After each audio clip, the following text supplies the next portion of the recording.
नमस्कार, जोहार, आप सबका स्वागत है झारखंड की तमाम बड़ी खबरों के साथ जो कि सुबह के समाचार के साथ आ रही हैं। बजट की ब्रेन डेड की घोषणा करने वाला झारखंड का पहला अस्पताल बना रिम्स। क्या है ब्रेन डेड, कब की जाती है इसकी घोषणा? पहले रांची के झारखंड का सबसे बड़ा सरकारी अस्पताल रिम्स यानी कि राजेंद्र आयुर्विज्ञान संस्थान राज्य का पहला अस्पताल बन गया है जो ब्रेन डेड की घोषणा कर सकेगा। डॉक्टर किसी को ब्रेन डेड घोषित करते हैं जिसका मतलब है कि मरीज के मस्तिष्क द्वारा सभी क्रियाओं पर विराम लग गया है। किसी मरीज को ब्रेन डेड घोषित करने से पहले कई प्रकार के परीक्षणों के आधार पर पुष्टि की जाती है। ब्रेन डेड को ठीक नहीं किया जा सकता है। ब्रेन डेड घोषित होने के बाद परिवार की सहमति से अंगदान का निर्णय लिया जाता है ताकि किसी जरूरतमंद को जीवनदान दिया जा सके।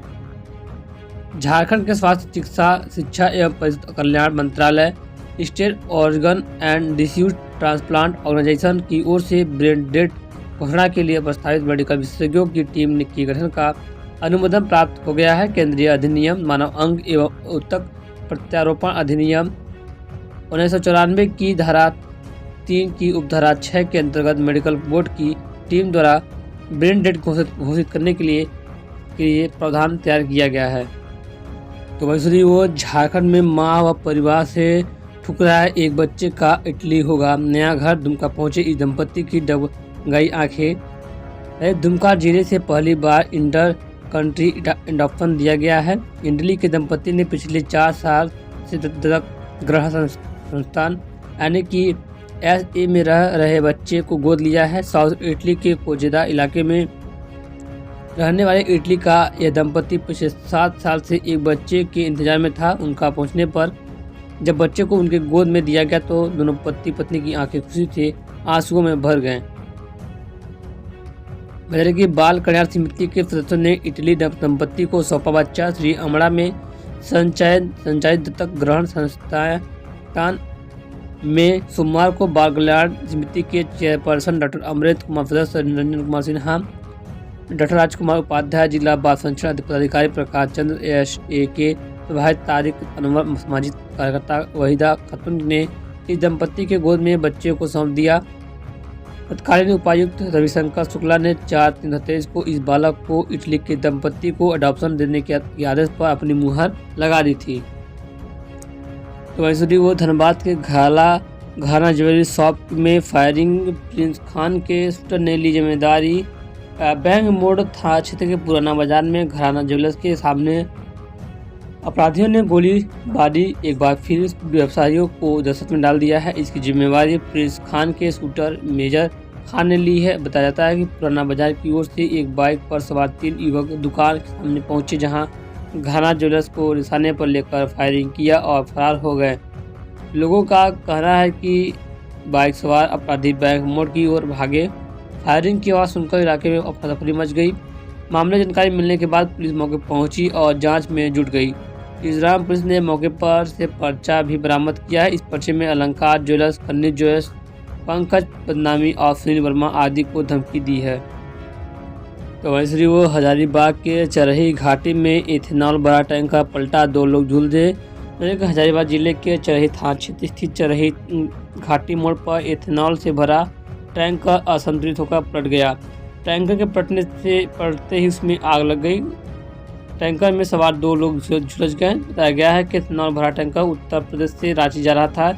इसी बीच चरही घाटी के पास टैंकर असंतुलित होकर पलट गया जिससे टैंकर में सवार चालक और उपचालक पूर्ण रूप से उलझ गए हैं। घटना के बाद लगभग 1.5 घंटे तक वाहनों का आवागमन बाधित रहा। ज्वलनशील पदार्थ के रिसाव से आग लग गई। जानकारी मिलने के बाद चरही पुलिस घटना तक पहुंचकर 2 दमकल वाहनों की सहायता से टैंकर में लगी आग को बुझाया गया। एक मामले की जांच को लेकर हजारीबाग SP रतन चौबे चरही पहुंचे थे। लौटने के क्रम में चरही घाटी में सड़क दुर्घटना में हुई सड़क जाम में आधा तक फंसे रहे। बाद में चरही सड़क बाहा मोड़ से चरही घाटी UP मोड़ घाटा तक पहुंचे। SP के साथ विष्णुगढ़ SDPO अनुजूराव, चरही थाना प्रभारी विक्रम कुमार मौजूद थे।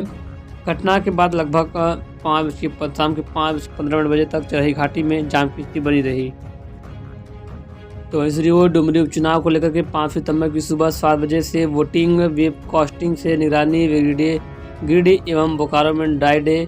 डुमरी विधानसभा उपचुनाव 5 सितंबर को है। कड़ी सुरक्षा में सुबह 7 बजे से शाम 5 बजे तक वोटिंग होगी और 8 सितंबर को वोटों की गिनती सुबह 8 बजे से होगी। वेबकास्टिंग से पूरे उपचुनाव पर नजर रखी जाएगी।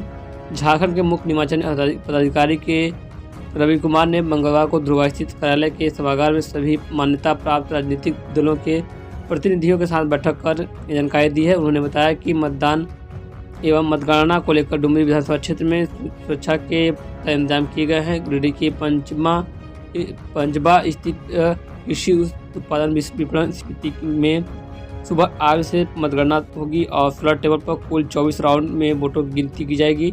वोटिंग के दिन गिरिडीह एवं बोकारो जिले में ड्राई डे घोषित किया गया है।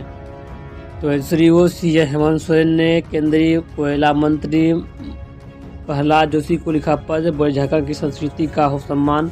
झारखंड के मुख्यमंत्री हेमंत सोरेन ने केंद्रीय कोयला मंत्री प्रहलाद जोशी को पत्र लिखा है, जिसमें उन्होंने कोयला खनन परियोजनाओं को नामांकन में झारखंड की परंपरा, संस्कृति एवं इतिहास को सम्मान दिए जाने का जिक्र किया है। उन्होंने लिखा है कि झारखंड की पहचान एक खनिज संपदा बहुल राज्य के रूप में स्थापित है और देश के विकास में इसका अहम योगदान है। खनिजों से प्राप्त राजस्व का बड़ा भाग कोयला खनिज से ही प्राप्त होता है। इसका लगातार दोहन किया जा रहा है, लेकिन उचित सम्मान नहीं दिया जा रहा है। जन भावना के खिलाफ काम करते हुए खान परियोजना से जुड़ी कंपनियां यहां की संस्कृति, परंपरा और इतिहास को उचित सम्मान नहीं दे रही हैं। इसलिए कोयला खनन परियोजनाओं का नामांकन झारखंड के महापुरुषों एवं दर्शनीय स्थलों के अनुरूप किया जाए।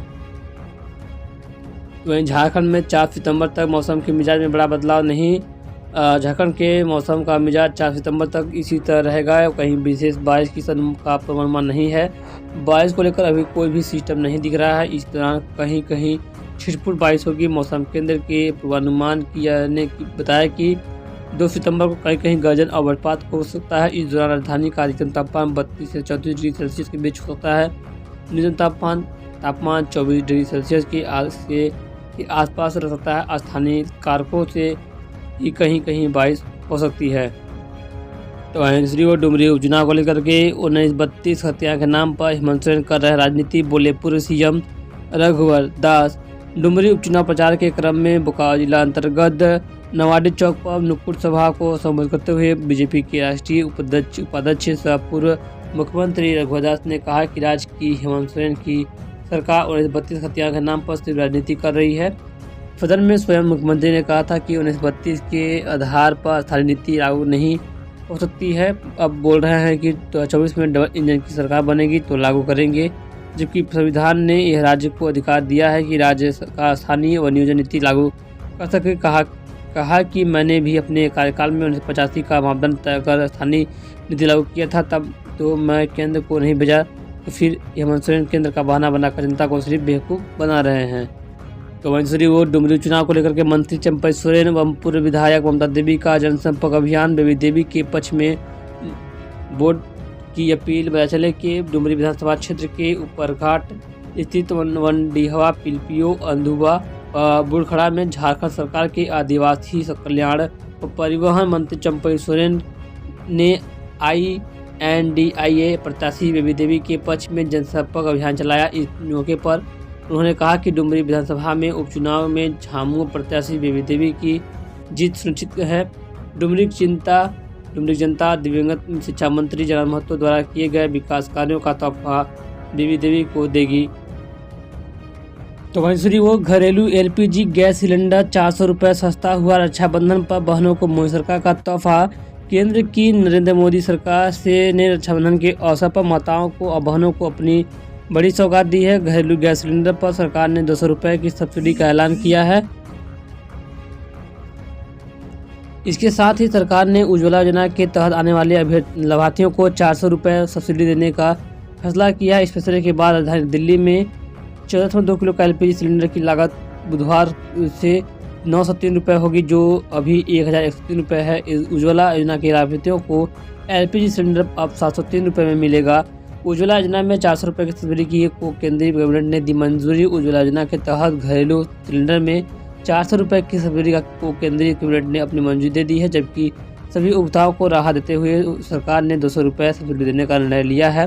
प्रधानमंत्री नरेंद्र मोदी की अध्यक्षता में सब्सिडी देने का फैसला किया गया है। तो वहीं दूसरी ओर धनबाद में क्रिप्टो करेंसी के नाम पर 95 लाख की ठगी। शादी की वेबसाइट से डिटेल निकालकर किया ठग ने संपर्क। ज्यादा लाभ कमाने के चक्कर में हुई ठगी। साइबर ठग नहीं विकसित होती है, तकनीक के नाम पर ठगी कर रहे हैं। धनबाद में क्रिप्टो करेंसी के नाम पर एक व्यक्ति से 95 लाख रुपए की ठगी की गई है।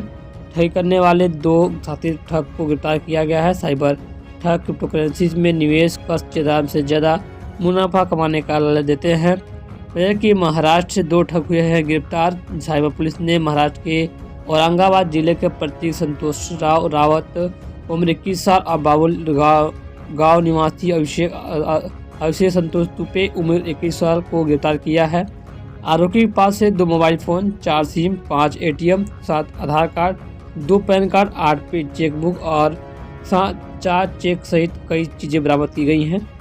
इस मामले की शिकायत करते हुए धनबाद में साइबर ठग का शिकार हुए व्यक्ति ने बताया कि उससे शादी के लिए बनाई गई एक वेबसाइट के जरिए संपर्क किया गया, जिससे संपर्क में कर क्रिप्टो करेंसी के फायदे के बारे में बताया गया। उसे एक वेबसाइट की जानकारी दी गई और उसने कहा कि इसमें अकाउंट बना ले।